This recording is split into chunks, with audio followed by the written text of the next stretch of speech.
তাদেরকে সামনে মনে করে আমার আলোচনা তৈরি করা বেশ কষ্টসাধ্য। এমন সহজ কাজ নয়। কারণ আপনার সামনে নেই, তবু আমাকে মনে করতে হয় যে আপনার সামনে আছেন। আর এটি সম্ভব শুধুমাত্র ইসলামের অনুপ্রেরণার মাধ্যমেই।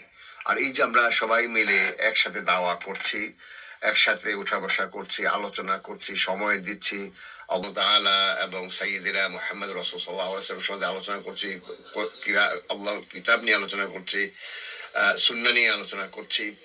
তো এর কারণে কি হবে, আমাদের মধ্যে ইসলামিক একটি অনুপ্রেরণা চেতনা প্রবেশ করবে। আমরা সবসময় ইসলামিক কথাবার্তাই বলবো। আচ্ছা, ইসলাম যে পূর্ণাঙ্গ জীবন ব্যবস্থা, তার ধারাবাহিকতায় আজকে আলোচনা রাখার কথা বলেছে যে ইসলামিক জামা বা দল। হ্যাঁ, এমনিতে আপনারা যে চারিদিকে দল দেখছেন বা আপনার নিজেরাও করছেন, আহ, দলের কাজ কি? দলের কাজ হচ্ছে যে একটি পরিবর্তন আনা।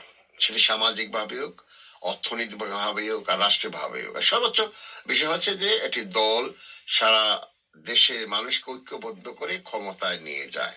এই দলের কাজ আপনারা দেখছেন চারিদিকে আছে।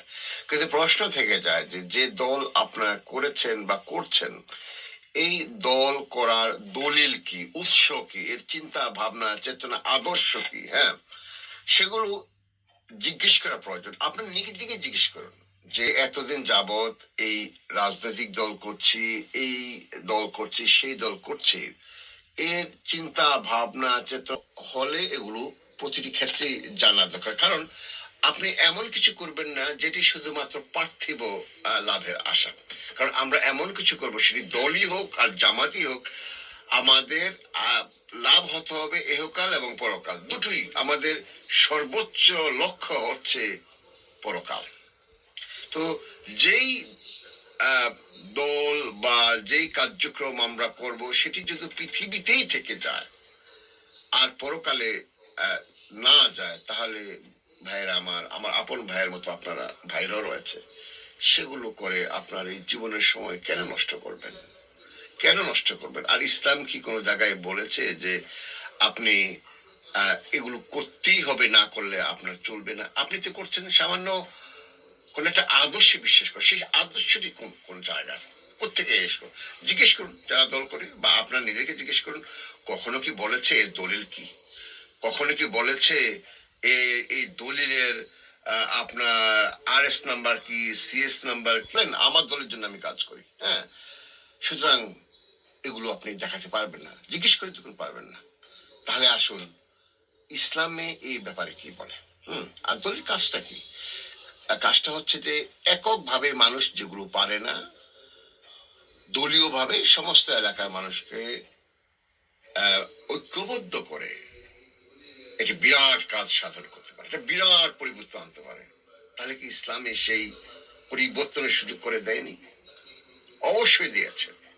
তা মুসলমান হলে আপনাকে সে ইসলামিক ভাবেই দল বা জামাতকে বুঝতে হবে এবং কার্যক্রম সেভাবেই করতে হবে। হ্যাঁ, সোজা কথা। তো আমি আপনাকে বলেছি, চ্যালেঞ্জ ছড়ে দিয়েছে যে তারা তাদের কোনো দলিল বা উৎস দেখাতে পারবে না, কিংবা কোন মতাদর্শ থেকে এগুলো করছে। সর্বোচ্চ তারা দেখাতে পারবে পশ্চিমা বিশ্বের মতাদর্শ। সর্বোচ্চ দেখাতে পারবে যে একজন ব্যক্তির আদর্শ, সেই ব্যক্তির আদর্শ আবারও সেই পশ্চিমা চিন্তা ভাবনা চেতনা থেকে, এবং সমস্ত ব্যবস্থাপনা তারই প্রতিফলন। অন্যদিকে যে মহান আল্লাহর উপরে আপনার বিশ্বাস, যে মুহাম্মদুর রাসূল সাল্লাল্লাহু আলাইহি সাল্লামের আপনি শাফায়াত ছাড়া জান্নাতে প্রবেশ করতে পারবেন না, সেই রাসূলুল্লাহ সাল্লাল্লাহু আলাইহি সাল্লামের যেই কাজের পদ্ধতি বা আনিত যে পদ্ধতি বা জামাত করার যে পদ্ধতি, সেটি তো পরিষ্কার ভাবে বলে দেওয়া হয়েছে। এবং শুধু তাই নয়, এই দলের কাজ কি বা জামাতের কাজ কি সেটিও বলে দেওয়া হয়েছে। আপনি সেটির মধ্যে অন্তর্ভুক্ত হবেন কি হবেন না, সেটি আপনার ইমানের বিষয়। যখন আপনি নামাজ পড়েন, তখন তো আপনি সেই একই ইসলামের পদ্ধতি খোঁজেন কিভাবে নামাজ পড়বেন। হজ যখন করেন, তখন সেই পদ্ধতি খোঁজেন। যখন আপনি রোজার মাসে রোজা রাখেন, আপনি আল্লাহর আরো কাছাকাছি হতে চান, যে কিভাবে রাসূল সাল্লাল্লাহু আলাইহি সাল্লাম রোজা রেখেছেন, কিভাবে আল্লাহ সুবহানাহু তাআলা এই রোজা রাখার নির্দেশ দিয়েছেন। কোরআন এবং সুন্নাহর বাহিরে আপনি যান না। ভাবে এই জামাত করতে হলে বা দল করতে হলে ঐক্যবদ্ধ হতে হলো, যেমন আমরা সবাই এখানে এসেছি একটা ঐক্যবদ্ধ প্ল্যাটফর্ম আলোচনা করছি, তার জন্য আমাদেরকে ইসলামেই সুপর্দ করতে হবে। তাহলেই আপনি এই যে আয়াত আমি সবসময় বলে থাকি, এই বিশ্বাসী বৃন্দ, যা বিশ্বাস, আপনার সবাই বিশ্বাসী, এই ব্যাপারে কোন বিন্দু মাত্র কোশ্চেন নেই, প্রশ্ন নেই, তাহলে আল্লাহ বলছেন যে তোমরা পূর্ণাঙ্গ রূপে ইসলামে দাখিল করো। তাহলে দল বা জামাত করতে হলেও আল্লাহ সুবহানাহু ওয়া তাআলা কিভাবে বলে দিয়েছেন এবং রাসূল সাল্লাল্লাহু আলাইহি সাল্লাম কিভাবে করেছেন, সাহাবীরা কিভাবে দেখিয়ে গেছেন, সেটাই আমাদেরকে অনুসরণ করতে হবে। তাহলে শুনুন 4 নম্বর আয়াত, আপনারা চাইলে এখন ভিডিওটাকে পজ করে দেখতে পারেন, বাচ্চাদেরকে দেখে, যেহেতু আমরা অনেকেই কোরআন ঠিক মতো পড়তেও পারি না।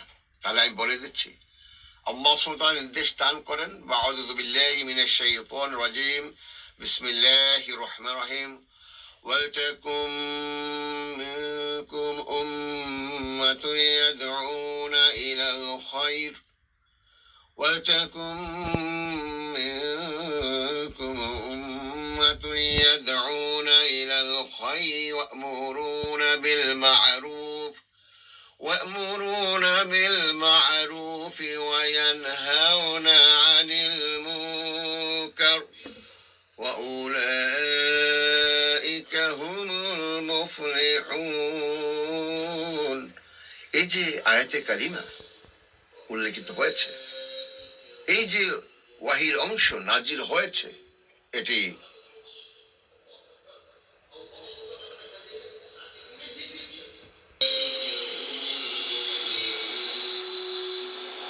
মধ্য থেকে একটি জামাত বা দলের উদ্ভব ঘটাও, অর্থাৎ একটি দলবদ্ধ ব্যবস্থাপনা তৈরি করুন নিজেদের মধ্যে, মানে ঐক্যবদ্ধ ভাবে, ওয়াতাসিমু বিহাবলিল্লাহ, যে ইসলামকে ধরে, ইসলামের রজ্জু ধরে ঐক্যবদ্ধ হয়ে একটি দলের উদ্ভব ঘটাও, একটি দল তৈরি করো।